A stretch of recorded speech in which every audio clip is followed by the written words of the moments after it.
क्या आपने पहले कभी सुना है कि जींस की चेन भी कभी आफत खड़ी कर सकती है और पेपर लीक नहीं हो, इसके लिए चेन वाली जींस भी बैन हो सकती है। ये वाकई में हुआ राजस्थान में, क्योंकि आज राजस्थान कर्मचारी चेन बोर्ड के अध्यक्ष आलोक राज ने ट्विटर यानी एक्स पर पोस्ट करके ये जानकारी दी है कि अब से परीक्षाओं में वो जींस पहनकर नहीं आ सकते जिसमें जिप लगी हो, चेन लगी हो। तो शायद ऐसी कोई जींस बनी नहीं या ऐसी कोई पैंट ही नहीं बनी जिसमें जिप नहीं हो। कहने का मतलब यह है कि अब आप पैंट पहनकर परीक्षा देने के लिए नहीं जा सकते।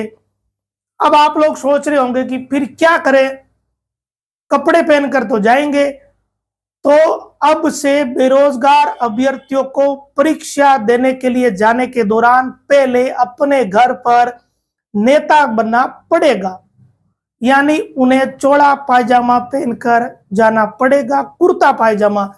आप तैयार होइए घर पर नेताओं की तरह, फिर आप परीक्षा देने जाइए और पेपर में पास हो गए तो आप जब परीक्षा केंद्र पर घुसोगे तब आप नेता वाली वेशभूषा में घुसोगे और जब बाहर निकलोगे तो कर्मचारी के एंगल में बाहर निकलोगे।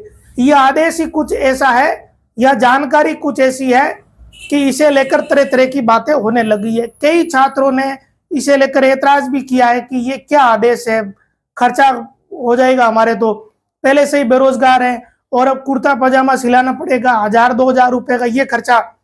और कई छात्र ऐसे भी हैं जो ये कह रहे हैं कि पेपर लीक नहीं हो, बस चाहे सरकार या बोर्ड कुछ भी कर रहा है वो ठीक है, लेकिन कम से कम पेपर लीक तो नहीं हो। वैसे इन छात्रों की बात ठीक है कि अगर आप जींस पहनकर परीक्षा देने जा रहे हो और उसमें जिप लगी हुई है, या ऐसा कोट पहनकर जा रहा हो जिसमें जिप है, चेन है, और वो पेपर देकर आप लोग आ गए और वो पेपर लीक हो गया, तो आपको कोई फायदा नहीं। आपको फिर से कोचिंग सेंटर जाना पड़ेगा, फिर से फीस भरनी पड़ेगी, लाइब्रेरी जाना पड़ेगा, फिर से खर्चा आएगा।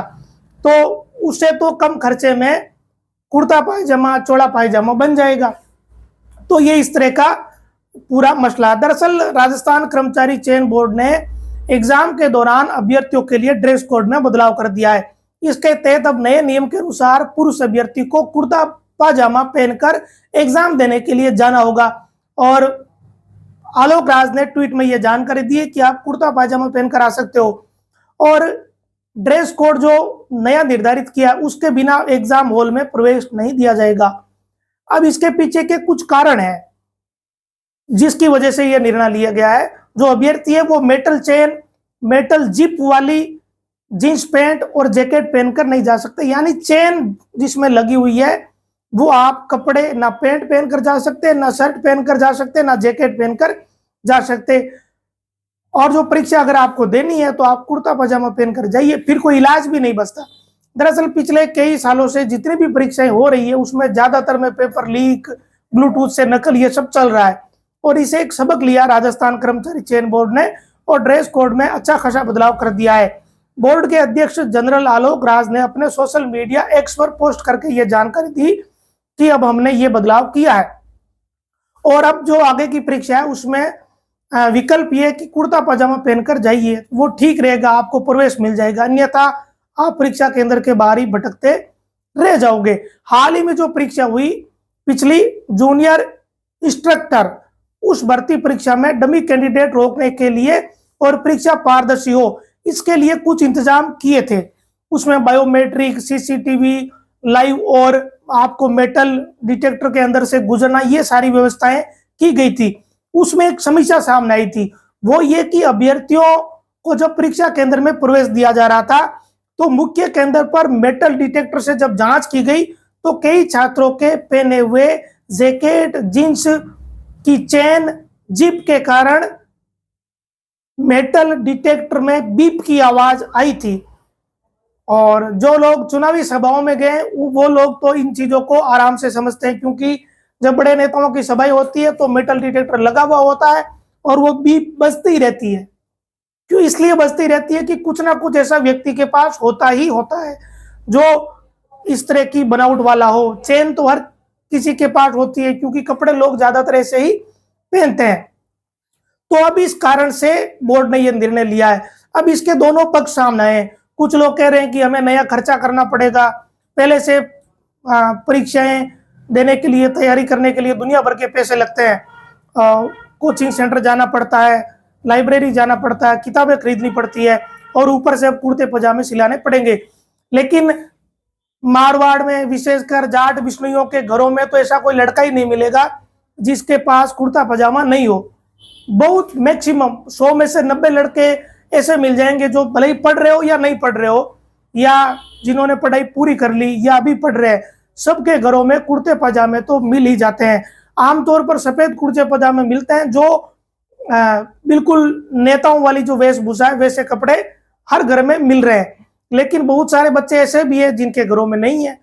बहुत सारे बच्चे ऐसे हैं जो तैयारियां कर रहे हैं, गरीब परिवारों से आते हैं, 2 जोड़ी 3 जोड़ी कपड़ों में ही निर्भर है, और इस भरोसे बैठे हैं कि परीक्षाएं सही होगी तो उनका नंबर आएगा, नौकरी लगेंगे, परिवार की स्थिति सुधरेगी।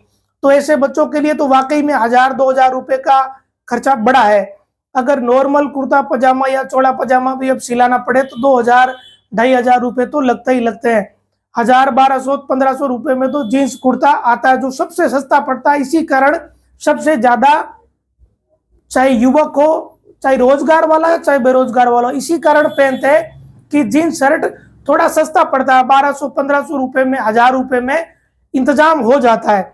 और वैसे तो आप चाहो तो करोड़ों में खरीदो, भले ही जितने पैसे हैं उतनी खरीद कर सकते हैं, क्योंकि वही कपड़ा है, वही पहनने वाली चीजें हैं जो 1000 में भी आ रही है, 10 लाख में भी आ रही है। अलग अलग कंपनियों के, अलग अलग ब्रांड के अलग अलग रेट हैं। लेकिन ये जो नया आदेश है ये वाकई में एक तरीके से तो कहें तो अच्छा ही है, क्योंकि सरकार अच्छे से अच्छा इंतजाम कर रही है। जब हम एक तरफ ये कहते हैं कि पेपर लीक नहीं हो, चाहे कोई कुछ सरकार को कुछ भी करना पड़े, तो कुछ भी करना पड़े उसमें फिर ये समझौता तो करना ही पड़ेगा। लेकिन दूसरी तरफ ये वाकई में एक परेशानी भी है कि आम वेशभूषा यही है। जितने भी नौजवान हैं, ऐसा कोई बच्चा ही नहीं मिलेगा जो ऐसा कपड़ा नहीं पहनता हो जिसके चेन नहीं हो। जिप तो होगी ही होगी, कम से कम पैंट तो सारी ऐसी बनती है जिसमें जिप हो। बहुत कम बच्चे ऐसे मिलेंगे जो चौड़ा पजामा पहनते हैं, कहाँ पहनते हैं, है ही नहीं कोई। और धोती कुर्ते वाले तो जीरो है। आमतौर पर ग्रामीण क्षेत्रों में 60 साल की उम्र के आसपास के बुजुर्ग धोती कुर्ता या चौड़ा पजामा पहनते हैं। लेकिन अब नई व्यवस्था ये है परीक्षा देने के लिए कि आपको चौड़ा पजामा, कुर्ता पजामा पहनकर जाना पड़ेगा। आप पहले नेता बनिए और परीक्षा देने जाइए और वापस कर्मचारी बनकर लौटिए। तो ये एक नया आदेश है जिसे लेकर तरह तरह की प्रतिक्रियाएं सामने आ रही है। नमस्कार।